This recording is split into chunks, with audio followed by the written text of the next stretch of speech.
ಇಂದಿನಿಂದ ಮಂಡ್ಯದಲ್ಲಿ ಫಲಪುಷ್ಪ ಪ್ರದರ್ಶನ ಶುರುವಾಗಿದೆ. 5 ದಿನಗಳು ನಡೆಯಲಿರುವ ಫಲಪುಷ್ಪ ಪ್ರದರ್ಶನಕ್ಕೆ ಟೇಪ್ ಕಟ್ ಮಾಡುವ ಮೂಲಕ ಸಚಿವ ಚೆಲುವರಾಯಸ್ವಾಮಿ ಚಾಲನೆ ನೀಡಿದ್ರು.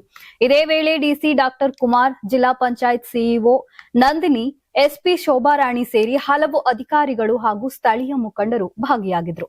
ಮಂಡ್ಯದ ತೋಟಗಾರಿಕೆ ಆವರಣದಲ್ಲಿ ಕಾವೇರಿ ಉದ್ಯಾನವನದಲ್ಲಿ ಫ್ಲವರ್ ಶೋ ಆಯೋಜಿಸಲಾಗಿದೆ.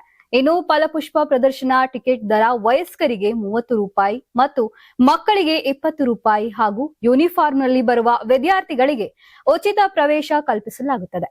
2.5 ಲಕ್ಷಕ್ಕೂ ಹೆಚ್ಚು ಹೂವುಗಳನ್ನು ಬಳಸಿ ಜೇನಿನ ಪರಿಕಲ್ಪನೆ, ಕ್ಯಾಪ್ಸಿಕಂ ಮನೆ, ಡಾಲ್ಫಿನ್, ಅಣಬೆ ಬೇಸಾಯ, ಕಪ್ ಮತ್ತು ಸಾಸಾರ್, ವಿವಿಧ ಹಣ್ಣುಗಳ ಮಾದರಿ ಮತ್ತು ಜಿರಾಫೆಯ ಆಕರ್ಷಕ ಹೂವಿನ ಆಕೃತಿಗಳ ರಚನೆ, ವೃಕ್ಷ ಮಾತೆ ಸಾಲು ಮರದ ತಿಮ್ಮಕ್ಕ ಅವರ ಸ್ಮರಣಾರ್ಥ ಕಲಾಕೃತಿಗಳನ್ನ ಮಾಡಲಾಗಿದೆ.